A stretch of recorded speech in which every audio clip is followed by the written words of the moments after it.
मंगलम भगवान विष्णु मंगलम गणध्वजा मंगलम पुंडरीकाक्षाय मंगलाय तनो हरि भगवते वासुदेवाय। बृहस्पतिवार के दिन जो भी नर नारी व्रत रखे उनको चाहिए कि वह दिन और रात में एक बार भोजन करे, क्योंकि एक दिन बृहस्पति भगवान का पूजन होता है।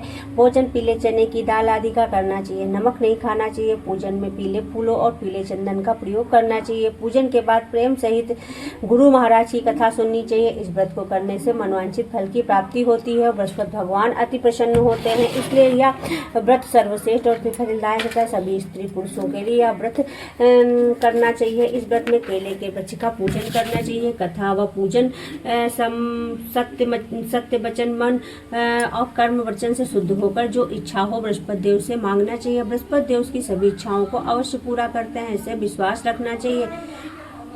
अथ कथा प्रारंभ। प्राचीन काल की बात है। एक समय भारतवर्ष में एक राजा राज करता था, जिसके पास अन्न और सोने चांदी की कमी न थी। राजा बड़ा प्रतापी व दान देने वाला था। वह प्रतिदिन विष्णु भगवान के मंदिर में जाया करता था और वहां विष्णु भगवान की पूजा करता था। ब्राह्मणों को आदर करता, मन वचन कर्म से शुद्ध रहता और उसका दरबार धर्मद्वार के नाम से सब दीनहीन नर नारियों के लिए खुला हुआ था। वह सबकी इच्छाओं को पूर्ण करता था। राजा किसी बात की चिंता नहीं करता था। राजा की यह बात रानी को सुहाती न थी, इसलिए वह किसी भिक्षार्थी को भी कभी कुछ नहीं देती थी। दिन रात घर के कामों में व्यस्त रहती थी, घर व्रत भी नहीं करती थी। राजा को भी व्रत के लिए मना किया करती थी।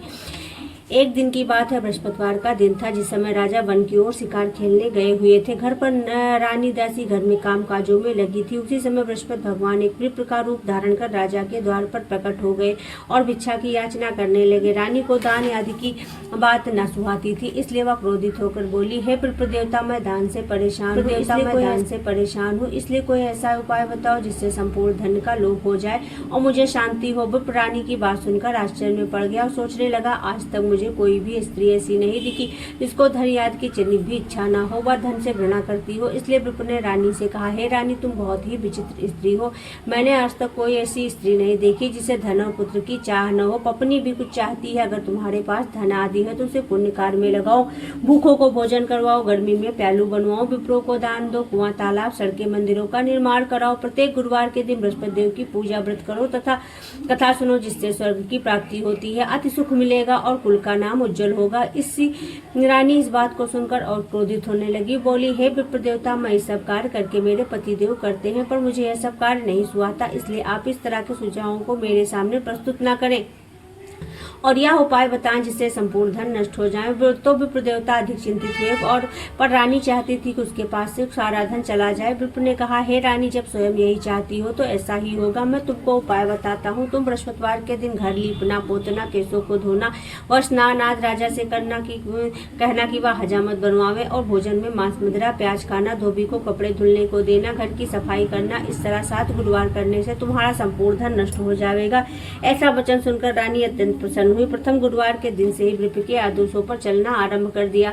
गुरुवार के दिन वह जल्दी होकर उठी, फिर झाड़ू लगाई, तपश्चात लिपवाया पुतवाया, केस धोने के बाद स्नान किया, भोजन बनाने के बाद चूल्हे के पीछे रख दिया, राजा से हजामत बनवाई। यह सब बृहस्पतिवार के दिन ही किया करती थी। 4 गुरुवार ही बीतने न पाए, धीरे धीरे संपूर्ण धन लोप हो गया। धन के अभाव में राजा रानी चिंतित हुए, क्योंकि अब उनके पास खाने को भी न रहा और तरसने लगे। बीमारियों ने भी आ घेरा है।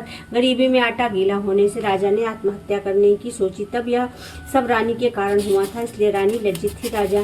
रानी ने राजा को ऐसा करने के लिए रोका और समझाया कि राजा के लिए ऐसा बात नहीं सुहाती है, मनुष्य को सुख दुख दोनों भोग करना चाहिए है। रानी के विचार सुन राजा प्रसन्न हुए। रानी के सम्मुख बाहर जाने का प्रस्ताव रखा। उसने कहा, मैं यहाँ कोई कार्य नहीं कर सकता है, देश चोरी परदेश भीख के बराबर होता है, इसलिए तुम्हारी क्या राय है। रानी ने इन्हें ऐसा करने की अनुमति दे दी और राजा परदेश चला गया। वहाँ वन में लकड़ी काटकर शहर में बेचने लगा। उस पर अनेकों मुसीबतें पड़ने लगी और वह सत्यवान के समान जीवन व्यतीत करने लगा। राजा के घर रानी दासी की तरह पीड़ित रहने लगी। रानी सोचती थी कि वह बड़बड़ाई न करे तो पीछे पछताए, इसलिए वह अपनी शेष आयु पानी के घूंट पीकर व्यतीत करने लगी। कई दिनों तक भोजन नहीं मिलता था। एक दिन रानी को जब बिना भोजन के 7 दिन व्यतीत हो गए तो उसने दासी से कहा, अरे दासी, यहाँ पास ही में मेरी बहन रहती है, तो उसके पास जाकर कुछ अन्न ले आ, जिससे कुछ का समय कट जाए। रानी की आज्ञा पाकर दासी बहन के यहाँ गई। उस समय वह बृहस्पति देव की कथा में लीन थी। दासी ने रानी की बात को उसके सम्मुख कई बार दोहराया, लेकिन कई बार उत्तर न मिला था। बृहस्पति भगवान की कथा में लीन थी, जिससे उसे दासी की आवाज भी न गूंजी। क्रोधित हो महल की ओर दासी वापस चल दी। पहुंचने पर वह बोली, तुम्हारी बहन तो बहुत अमीर है, वह छोटे लोगों की ओर जरा भी ध्यान नहीं करती है। मैंने तुम्हारी बात को कई बार दोहराई, परंतु वह मुंह से हाँ नहीं करती। रानी ने कहा, दासी, इसमें किसी का कोई दोष नहीं है। आपत्ति आने पर अपने भी पराये हो जाते हैं। दुष्ट व मित्र की परख किसी समय की जा सकती है। जो भगवान चाहेगा वही होगा, कोई भी भाग्य तो नहीं बदल सकता। यह सब तो हमारी किस्मत का फल है, भोग रहे हैं। ऐसा कहकर उसकी आंखों में आंसू आ गया।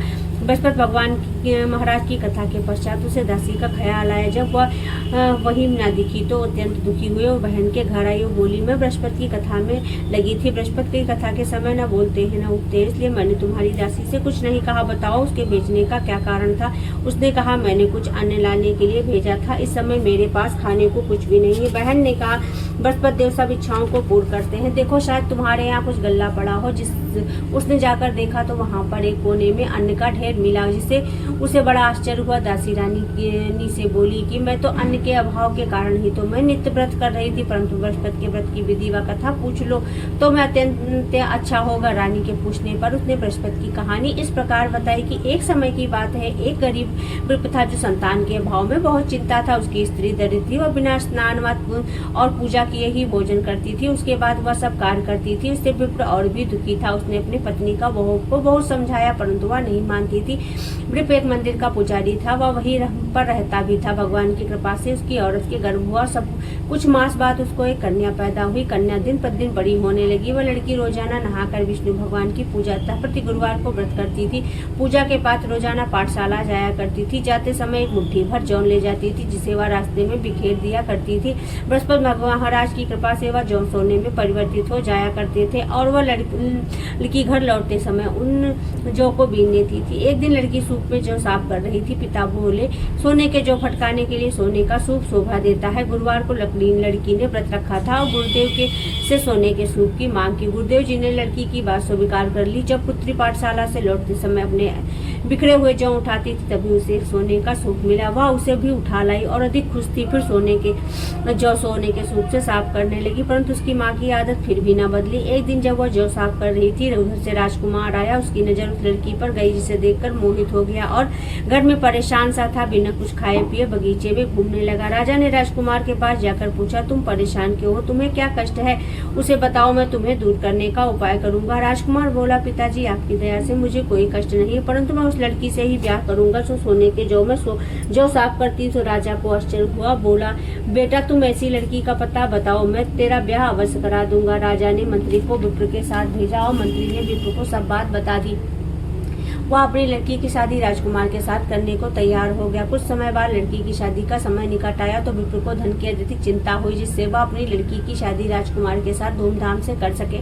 वह एक सेठ के पास गया और ब्याज पर रुपया उधार ले आया। शादी खूब धूमधाम के साथ हुई। लड़की के जाते ही वह विप्र और गरीब हो गया। घर में खाने तक को भी न रहा। दुखी होकर लड़की के पास गया और घर का सब हाल बताया। लड़की ने माँ का हाल पूछा और पिता को बहुत सा धन दिया। विप्र ने उसके कुछ समय काटा, फिर उसी भांति गरीब सा हो गया। विप्र फिर धन के लिए लड़की के पास गया। तब समाचार बताया। लड़की बोली, आप माताजी को यहाँ भेज दीजिए। विप्र लड़की के कहने के अनुसार अपनी औरत को लेकर वहाँ गया। पुत्री ने माँ को बहुत समझाया। बोली, तुम नित्य सवेरे प्रथम स्नान करो, फिर विष्णु भगवान की पूजा करो, फिर और कोई दूसरा काम करो जिससे तुमको कभी कोई कमी न रहेगी। पिता की इस माँ ने उस पितरी की यह बात न मानी। सुबह उठकर जो जूठन मिला खाया लिया करती थी। पुत्री के पूछने पर कह देती थी, मैं तो खा चुकी हूँ।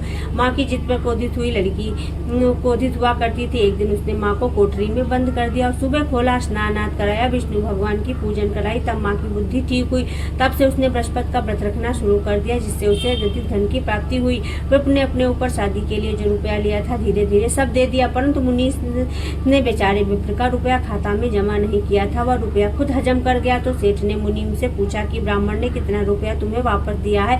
तब मुनीम खाता देखने लगा और सेठ से बोला कि हे सेठ, उसने अभी हमें एक पाई भी नहीं चुकाई। यह सुन सेठ बड़ा क्रोधित हुआ और उस विप्र को बुलाकर बोला, तूने अभी तक एक पाई भी नहीं दिया है, इसका क्या कारण है? विप्र साहूकार से बोला, मैंने मुनीम को एक पाई चुका दी है, अब हमारे ऊपर उनका कोई उधार शेष नहीं बचा है। साहूकार बोला, अगर तूने रुपया दे दिया होता तो तेरे खाते में जमा होता। रुपया किसके सामने दिया है, इसका कौन गवाह है। विप्र बोला, मेरा कोई भी गवाह नहीं, मैं जिस ईश्वर की पूजा करता हूँ वह जगदीश मेरा गवाह है। सेठ ने क्रोधित हो विप्र को घर से निकाल दिया और बोला, श्रीगिरी रुपया चुकाओ नहीं नलिश कर दूंगा। विप्र ने कई मास बीतने पर रुपया नहीं दिया क्योंकि वह सब दे चुका था। सेठ ने विप्र के ऊपर नलिश कर दी। जब वो राजा के सामने पेश किया गया तो सेठ ने कहा, मैंने आप इसको कर्जे में रुपया दिया था, इससे अभी तक मुझे कुछ नहीं लौटाया और कहता है कि मैंने आपकी रकम लौटा दी है, अब कैसा रुपया। तब मुनीस ने से पूछा गया तो मुनीस बोला, अभी इसने कुछ नहीं लौटाया, खाता भी इसके गवाह है, इसने अभी तक कुछ रुपया नहीं दिया। विप्र बोला, हे राजा, मैंने मुनीस को सारा रुपया दे दिया है,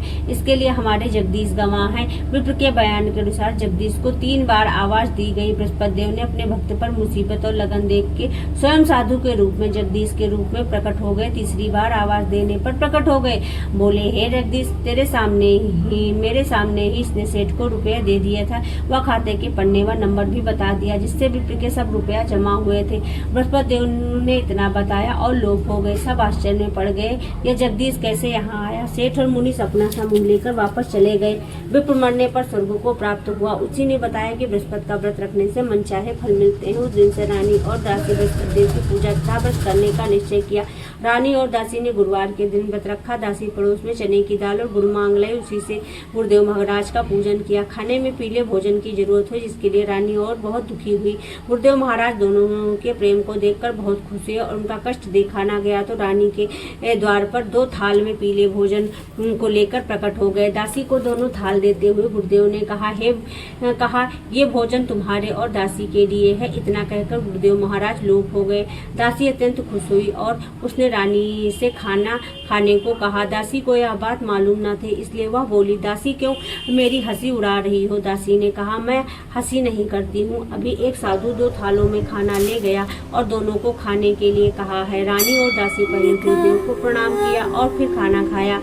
उस दिन से उन दोनों ने हर गुरुवार के दिन गुरुवार का व्रत विष्णु भगवान की पूजन शुरू कर दिया। गुरुदेव महाराज अति खुश हुए। रानी तथा दासी पहले की भांति धन्युक्त हो गए।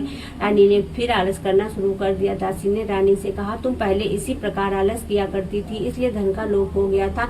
अन्य के कारण हमें बहुत से दुखों का सामना करना पड़ा और राजा का अभी कोई समाचार नहीं मिला, इसलिए अब इस धन से पुण्य कार्य में लगाओ, जिससे कुआं, तालाब, मंदिर, बगीचे, सड़क आदि बनवाओ। वृद्धों को दो गरीबों की इच्छाओं की संतुष्टि करो। गर्मी में प्यालू कुंवारी कन्याओं का विवाह करो, जिससे तुमको शांति मिलेगी, कुल नाम ऊंचा होगा, पितर खुश होंगे और राजा का भी पता लग जाएगा। रानी ने दासी के कथानुसार सब काम किए जिससे उसको यश की प्राप्ति हुई। एक दिन रानी राजा के बारे में सोचकर रोने लगी। दासी के पूछने पर बताया कि पता नहीं राजा इस समय क्या मुसीबत पड़ रही होगी, उसका अभी तक कोई समाचार न मिला। तो फिर दासी ने रानी को समझाया और बोली, इस तरह रोने से कुछ न होगा, तुमको गुरुदेव की पूजन करना चाहिए, उन्हीं की कृपा से वे हमें मिल जाएंगे। दोनों ने मिलकर गुरुदेव महाराज से ऐसी प्रार्थना की। गुरुदेव ने राजा को रात्रि के समय दर्शन दिए और बोले कि हे राजा, तेरी रानी बहुत याद करती है, इसलिए तुझे रानी के पास अवश्य जाना चाहिए। राजा की आंखें खुलने के बाद सोचने लगा कि औरत तो सोने और खाने के साथ दिया करती है, रानी मुझे क्यों याद करती है। राजा ने इस सपने के पहले भी गुरुदेव जिस समय विदेश जी के दर्शन एक साधु के रूप में हुआ करता था। जिस समय विदेश में राजा जंगल में लकड़ी लाकर शहर में बेचता था। एक दिन राजा लकड़ी काटता था, पुरानी बातें सोचकर दुखी था। उसी दिन गुरुदेव महाराज एक साधु के वेश में आए और राजा से चिंता का कारण पूछा। राजा के नेत्रों में आंसू आ गए। उसने धैर्य से साधु के चरणों में शीश नवाया और बोला, हे गुरुदेव, आप सब जानते हो। राजा ने सारी बात बताई और बोला, साधु दयालु होते हैं, आप मुझ पर कृपा करें जिससे मेरे सब दुख दूर हो जाए। साधु ने बताया, मेरी औरत ने गुरुदेव महाराज का अनादर किया है जिससे मेरी यह दशा हुई है। अब तू चिंता न कर, भगवान पहले से ज्यादा धन देंगे। तेरी औरत ने बृहस्पति का व्रत रखना शुरू कर दिया है, अब तुम्हें भी चाहिए कि तुम खुद व्रत रखो। गुरुदेव महाराज की पूजन विधि से करो जिससे कि भगवान तेरी सब इच्छाएं पूर्ण करेंगे। अब तू चिंता न कर। राजा ने साधु को खुश देखकर बोला कि मेरे पास इतना धन भी नहीं है कि मैं जो रानी के समाचार जान सकूं। राजा ने साधु ने राजा को बृहस्पति देव की कहानी सुनाई। लोभ हो गए। राजा को गुरुवार के दिन दूना धन मिला जिससे जिससे उसने विष्णु भगवान की पूजा की तथा कथा को भूल गया। एक दिन इस नगर के राजा ने विशाल यज्ञ किया और नगर के इस सूचना दे दी कि कोई व्यक्ति अपने घर में चूल्हा न जलावे, सभी लोग राजा की आज्ञा अनुसार आज्ञा का पालन करें। परंतु उस बेचारे लकड़हारे को वहां पहुंचने में देर होगी, इसलिए राजा उसे अपने घर भोजन करा रहा था।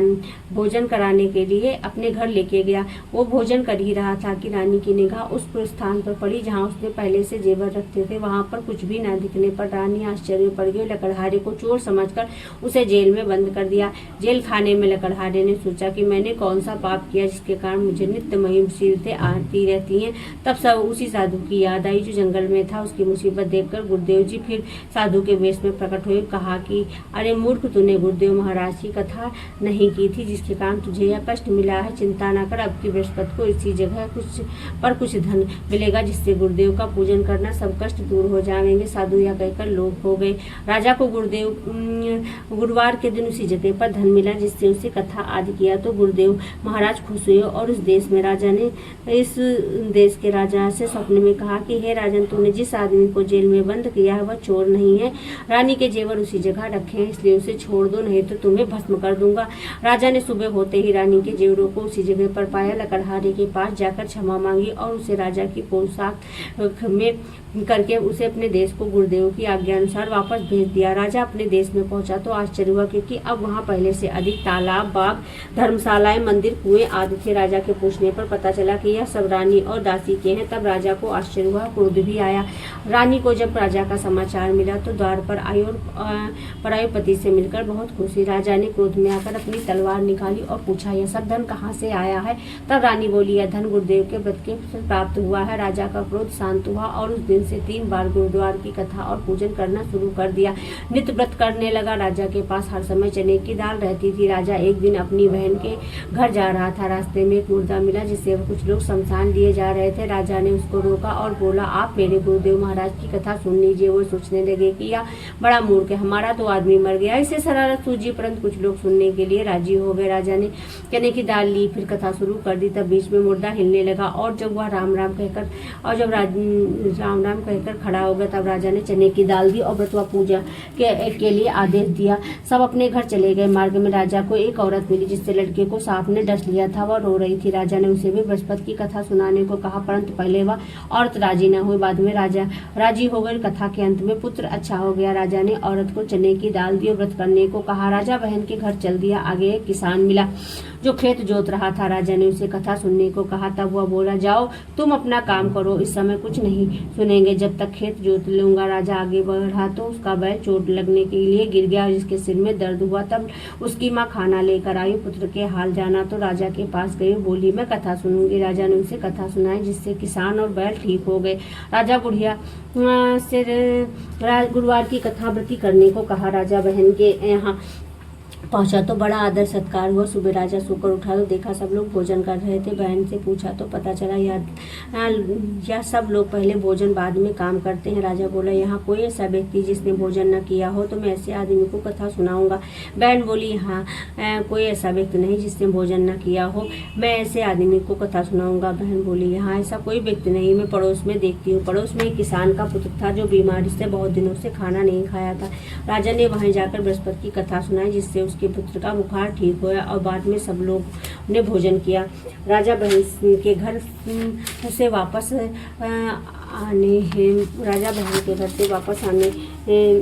निकला तो पूछा, बहन के घर वापस जाऊंगा तब भी तुम भी तैयार हो जाओ। सास ने बहू को जाने को कहा परंतु पुत्र को नहीं। राजा बोला, जब पुत्र नहीं जाएगा तो बहन जाकर वहाँ क्या करेगी?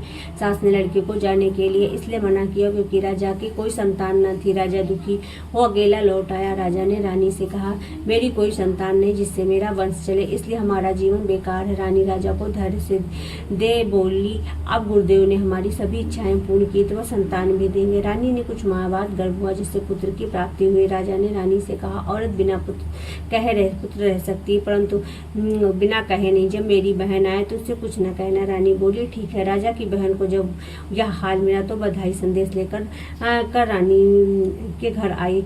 तब रानी बोली, घोड़ा चढ़ नहीं आई, ये गधा चढ़ाई। बहन बोली, अगर मैं ऐसा न करती तो तुमको पुत्र कैसे प्राप्त होगा। जो भी मन वचन कर्म से शुद्ध होकर कथा सुनता है, विधिपूर्वक व्रत करता है, उसको बृहस्पति देव की कृपा से मनवांछित फल मिलता है। बोलो श्री बृहस्पति भगवान की जय जय।